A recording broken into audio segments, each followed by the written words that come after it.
Welcome to JST 428 Operational Intelligence. I'm making this recording as a way to introduce you to the Interact site, provide you with some orientation and expectations for the next session ahead of us. So, welcome. And hopefully by now you're watching this recording, which is located down here. And you'll see this is where you've arrived at the Interact site. It's what they call the home or the landing page. And you're looking at this video. And hopefully you've read through this and you've looked at these different buttons and things in regards to what to expect. Importantly, I think it's necessary that you really read the subject outline in close detail. So you're aware of the assessments, you're aware when they're due, you also know what topics are coming up, and also a lot of academic policy is contained in that document. So make sure you read it and you read it closely. If there's something you don't understand in the document, let me know. The prescribed text is this one predominantly. It's the methods of inquiry for intelligence analysis. It's a good all-round book. It may not focus exclusively on operational intelligence, but it's a very handy book to have with you. And it does cover some elements that we'll talk about, particularly when we go down the road of collection plans and other forms of assessment. The other one is on operational intelligence. It's a little American-centric, but I think it provides a little bit more detail, a few case studies about the use of operational intelligence. So you're welcome to get both, but if you want a budget, look at the Prunken text to make sure you have that. That's important. If you've got an allowance and you've got a bit of extra money, by all means, please get the intelligence operations text as well. But we'll mostly be working from the Prunken text. One thing I want you to notice too is when we go through each of the modules, and I'll just jump ahead to this while it's on my mind. So you click onto, obviously, you click onto learning content and it'll take you to various modules. You'll see that there's the rationale for each of the topics. There's some videos or things you can download. There's a short video of me introducing the particular topic. There's some text. And what you'll find is some required readings down the bottom for each topic. Now, you'll also notice, though, that at the end of each of these, I've also put up a list of readings. Now, the list of readings in the video are good readings, and they're important to get a hold of if you can. But obviously, as new knowledge comes out, as you want to update things, I tend to add from year to year additional readings as well. So there's additional readings here. So the two sources of extra reading is what I put down here. And these are the predominantly the modern, more up-to-date readings that I'd like you to look at. But if you've got a real thirst for knowledge and you want to learn more, then at the end of this video, you'll see other required reading. And so you can read those as well, of course. Now, each week, you want to be doing a different topic. And in the subject outline, which you can access, I won't do it now, but you can access by this button. If you want to, you can do it per week or do it as your routine dictates. But each week, we tend to cover each topic. You'll also notice there's a PDF of topics if you need to print it out. Some people do, some don't. The other aspect I want to talk about is tutorial meetings. Now, I'm going to be running tutorial meetings, and here are the slides of things that I'll cover over the course of those tutorial meetings. Jumping around a bit, I appreciate, but if you then go to tutorial sessions, you'll see here that I've got tutorial dates, and this is when we're going to have tutorials. And as you see, we're running them this session from 7 in the evening until 7:45. In those sessions, I'm going to present one of those slides I just showed you for each session, and talk about that, talk about where we're up to with the topics, and naturally field any questions or anything that you might have. Now, these sessions will be recorded, but they're also very student-centered. So the value of what you get from these really depends on how much students contribute to them. So it really depends on each of you trying to get to a session. Now, I understand that you won't be able to make every single one, or some of you might not be able to, but if you can make a point of at least attending one or two throughout the session, help be collegial. So you're providing discussion, you're providing some input, and that helps me work on my teaching as well. So try and come along to those, and hopefully they'll be of benefit.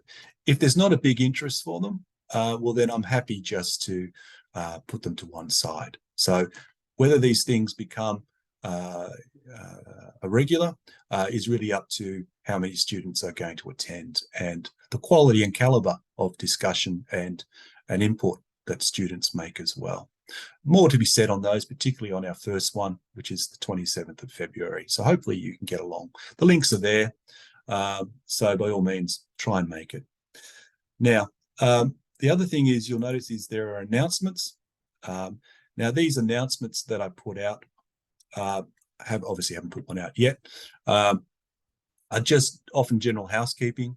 Things like, if a tutorial time needs changing or reminders for various things, I'll put them on the announcements. And I believe they come through either your own student portal or via email or something as well. But it wouldn't hurt just to check the announcements when you go online once a week, as would your discussions. So discussions is a bit of old-fashioned technology. It's forum posts. So what I'd like you to do, and if you click on here, I think I've made a bit of space for it, provide an introduction for yourself. I'll try my best to respond to most of them, but with a big cohort, it's hard to give, good replies, but I do read them, and it helps me understand who my students are. Helps me understand their experience in Intel, helps me understand what it is they're hoping to get from the subject. And so all that is of benefit to me when I'm teaching. And also hopefully it will help you all develop some networks, which is very important in the field of intelligence. Develop some networks and develop a sense of collegiality amongst yourselves. Now, I check these forums probably once a week, maybe once a fortnight. So don't use these to communicate to me. The best thing you can do to communicate is via email and phone number. I'll have some more to say about that in a moment. So use this to talk amongst yourselves. Certainly don't post anything on here wanting extensions or wanting clarification on assessments.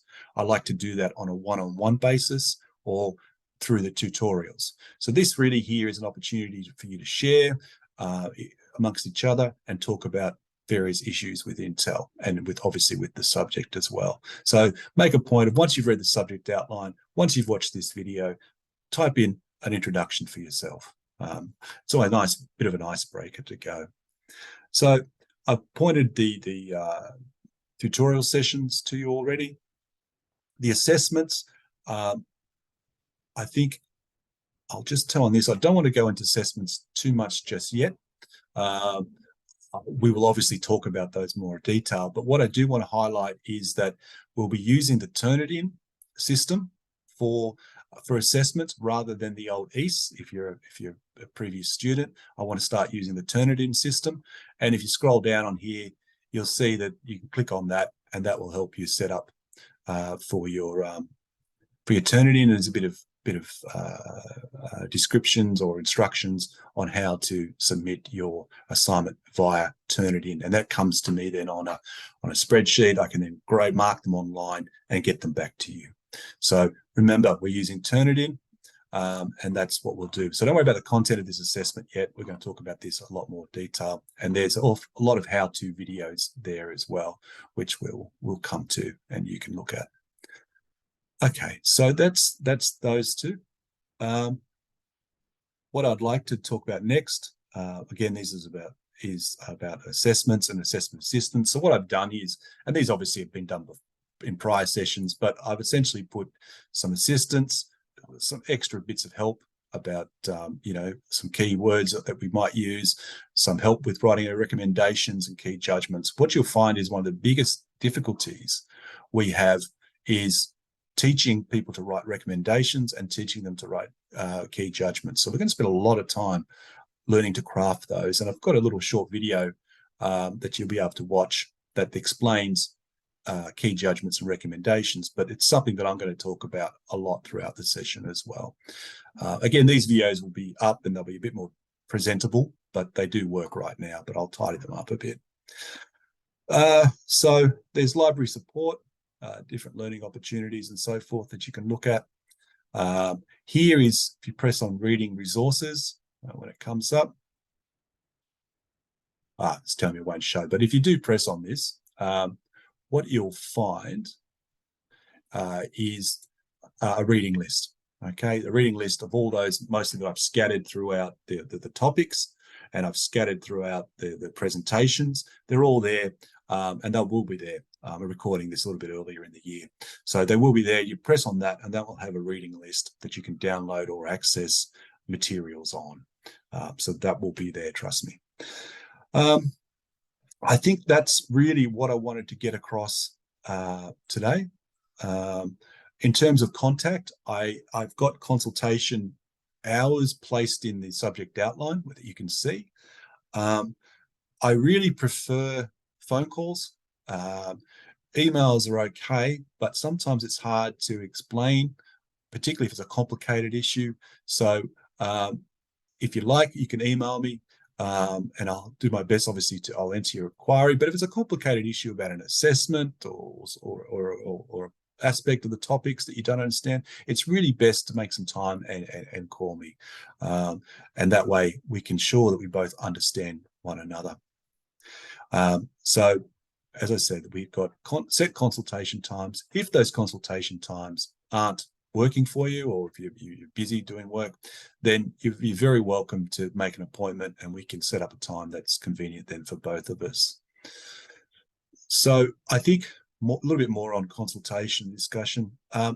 It's really important that you engage with me at various levels. I know we're busy, many of you are working, but if I can get to understand where you're at with your learning, then I can make sure that I'm teaching in a better way.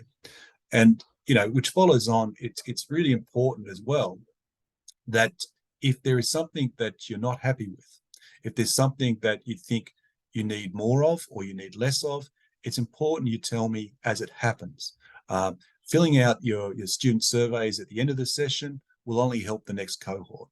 If I don't know there's a problem, if I don't know that you need some extra assistance or whatever it may be, I can't help you. So maintain a level of communication. Let me know where you're up to. Let me know how you're progressing. Let me know what your needs are.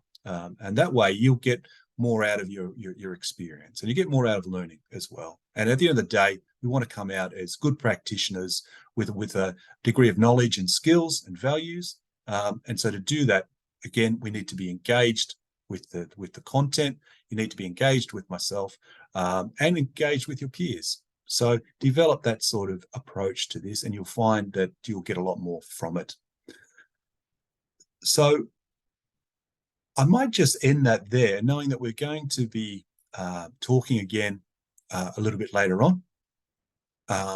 And so again, welcome, and I really look forward to you starting and getting to know you all. So thanks. I'll just finish sharing this and hope to talk to you soon.